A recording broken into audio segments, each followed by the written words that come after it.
ఈ భారత రాజ్యాంగానికి తెలంగాణ రాష్ట్రంలో, నా రాష్ట్రంలో, నేను కొట్లాడి తెచ్చుకున్న రాష్ట్రంలో విలువ ఉన్నదా? లేదా?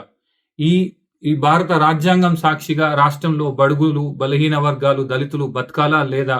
లేదంటే అగ్రకులాల చేతిలో సావాలా? అనేటువంటి అనేక దుర్మార్గపూరిత సంఘటనలు ఈ మధ్య కాలంలో బాగా జరుగుతూ వస్తున్నాయి. ముఖ్యంగా రేవంత్ రెడ్డి లాంటి ఒక కుల దురహంకారి తన జాతి గురించి, తన కులం గురించి గర్వంగా, గొప్పగా చెప్పుకునేటువంటి ఒక నీచమైన సంస్కృతిని తెర మీదికి తీసుకొచ్చిన తర్వాత రాష్ట్రంలో ఈ కుల వివక్ష పూరిత సంఘటనలు, క్రైమ్స్ విపరీతంగా పెరుగుతున్నాయి.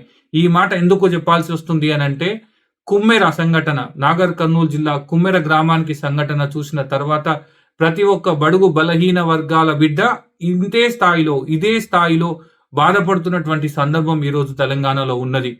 ఇప్పటికే కుమ్మెరలో జరిగినటువంటి ఒక 2 సంఘటనలో 2 నెలల పసిపాప బాడీ పైన కాలు పెట్టి తొక్కి చంపినటువంటి అగ్రకులాల వ్యక్తుల పైన ఈ ప్రభుత్వం ఎలాంటి చర్యలు తీసుకుందో ఇప్పటిదాకా చెప్పలేదు. పోలీసులు కూడా నామమాత్రపు 4 ముచ్చట్లు చెప్పి తప్పించుకునే ప్రయత్నం చేస్తున్నారు. అయితే ఈ మొత్తం సంఘటనని మనం ఎట్లా చూడాలి అంటే, ముఖ్యంగా ఈ దోషి కాంగ్రెస్ ప్రభుత్వమే. ప్రజాపాలన, అణగారిన వర్గాలకు అండగా ఉంటామనేటువంటి మాట చెప్పి అధికారంలోకి వచ్చిన తర్వాత అడుగడుగున అణువణువున రేవంత్ రెడ్డి లాంటి ఒక కుల దురహంకారి చేతిలో అధికార పగ్గాలు వచ్చిన తర్వాత ఆయా వర్గాలు దళితుల పైన, ఎస్సీ ఎస్టీల పైన, బీసీల పైన విపరీతమైన అణచివేతను, వివక్షను చూపిస్తున్నటువంటి ఒక బాధాకరమైనటువంటి సందర్భం ఈరోజు తెలంగాణలో ఉన్నది. నిన్నటికి నిన్న స్వయంగా ఉప ముఖ్యమంత్రి బట్టి విక్రమార్క చాలా స్పష్టంగా చెప్పారు, నాకు కూడా కుల వివక్ష ఎదురైందని.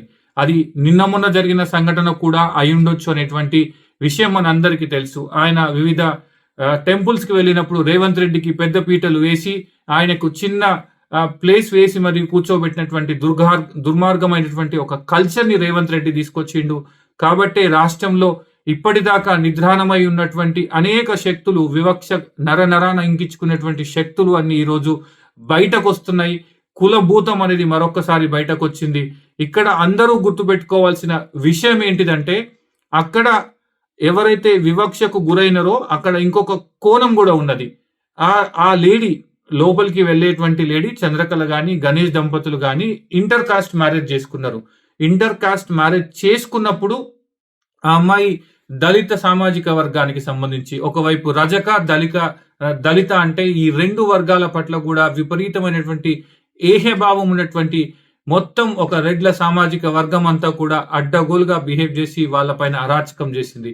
సరే, ఒక్క సామాజిక వర్గం చేసిన వాళ్ళని దృష్టిలో పెట్టుకొని అందరిని అనేటువంటి ఇమ్మెచ్యూరిటీ మాత్రం బలహీన వర్గాలకు లేదు. కానీ దానికి ప్రధానమైనటువంటి కారణం కుల వివక్ష, కుల అహంకారం అనేది మాత్రం అందరూ గుర్తించాల్సినటువంటి సత్యం. సరే, మరి ఇంత జరుగుతుంటే బీజేపీ ఏం చేస్తుంది? పొద్దున లేస్తే రాత్రి వరకు అందరి కోసం, హిందువుల కోసం అనేటువంటి మాట చెప్పేటువంటి బీజేపీ పరిధిలో గాని, బీజేపీ ఆలోచన విధానంలో గాని, తెలంగాణ రాజకీయాల్లో బీజేపీ పరిధిలో బడుగు బలహీన వర్గాలు లేరా, దళితులు లేరా అనేటువంటి ఒక ప్రశ్న కూడా మనం వేసుకోవాల్సినటువంటి అవసరం ఉన్నది. ఎందుకంటే ఇప్పటిదాకా జరిగింది మల్లన్న టెంపుల్లో ఒక దళిత మహిళను లోపలికి రానియకుండా అదనంగా డబ్బులు అడిగి మరీ ఇబ్బంది పెట్టినటువంటి సంఘటన, వాళ్ళ పాపని మర్డర్ చేసినటువంటి సంఘటన. కాబట్టి బీజేపీ ఎందుకు రెస్పాండ్ కావట్లేదు? రెస్పాండ్ అయిన స్థానిక నాయకత్వమో, కార్యకర్తలు రెస్పాండ్ అయితే కాదు. ఖచ్చితంగా రామచంద్రరావు ఈ అంశం పైన రెస్పాండ్ కావాలి. రెస్పాండ్ అయినప్పుడు మాత్రమే బీజేపీకి ఒక పార్టీ విధానం అనేటువంటి విషయాన్ని ప్రజలు అర్థం చేసుకుంటారు, ఆలోచిస్తారు. కానీ ఈ రోజు ఎందుకు మౌనంగా ఉన్నది బీజేపీ అనే ప్రశ్న కూడా మనం ఆలోచించుకోవాల్సినటువంటి అవసరం ఉన్నది. కేవలం హిందూ మతం, వాళ్ళు చెప్తున్నటువంటి హిందూ మతంలో కేవలం అగ్రకులాలు మాత్రమే ఉంటారా? బడుగు బలహీన వర్గాలు ఉండరా? దళితులకు స్థానం లేదా? బీసీలకు స్థానం లేదా? ఎస్సీలకు, ఎస్టీలకు స్థానం లేదా అనేటువంటి విషయాన్ని కూడా బీజేపీ స్పష్టం చేయాలి. ఒకవేళ వాళ్ళు చెప్తున్నటువంటి హిందూ మతం పరిధిలో గనక అన్ని వర్గాలు ఉన్నాయి, అన్ని వర్ణాలు ఉన్నాయి అనేటువంటి విషయాన్ని వాళ్ళు ఒప్పుకుంటే ఖచ్చితంగా ఈ కుమ్మెర సంఘటన పైన జాతీయ ఏజెన్సీలతోని, ఎస్సీ ఎస్టీ ఏజెన్సీస్ కానీ, లేదంటే సెంట్రల్ గవర్నమెంట్ కానీ సుమోటోగా తీసుకొని ఒక అత్యున్నత స్థాయి విచారణను ఏర్పాటు చేయాల్సినటువంటి అవసరం ఉంటుంది.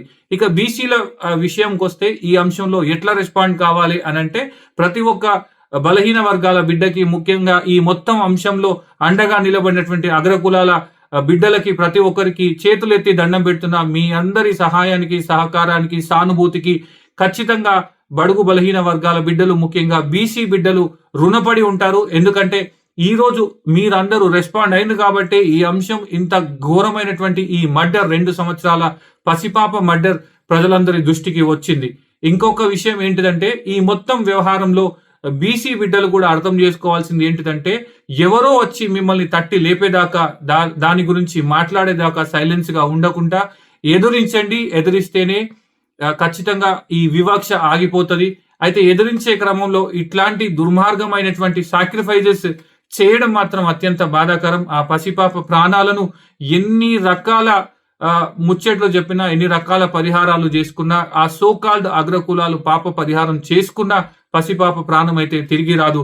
కాబట్టి ఈ మొత్తం వ్యవహారంలో అండగా నిలబడినటువంటి ప్రతి ఒక్క పార్టీకి, ముఖ్యంగా బీఆర్ఎస్ పార్టీకి, స్థానిక నాయకత్వానికి, అన్ని సామాజిక వర్గాలకి, మానవత్వంతో స్పందించినటువంటి ప్రతి ఒక్క సామాజిక వర్గానికి పేరు పేరున ధన్యవాదాలు. ఇంకొకసారి ఇలాంటి దుర్మార్గమైనటువంటి సంఘటన, కుల వివక్ష, అగ్రకుల అహంకారం గనుక తెలంగాణలో మళ్ళొక్కసారి బయటకు రావద్దు అంటే కాంగ్రెస్ ప్రభుత్వం సిగ్గు తెచ్చుకొని కఠినమైనటువంటి చర్యలు తీసుకోవాలి. అప్పుడు మాత్రమే ఈ మొత్తం వ్యవహారానికి ఒక ఫుల్ స్టాప్ కానీ, లేదంటే కనీసం కొద్ది రోజులు ఆగిపోయేటువంటి అవకాశం ఉంది. కాబట్టి ఒక 2-3 డిమాండ్స్ మాత్రం చెప్పదలుచుకున్నా.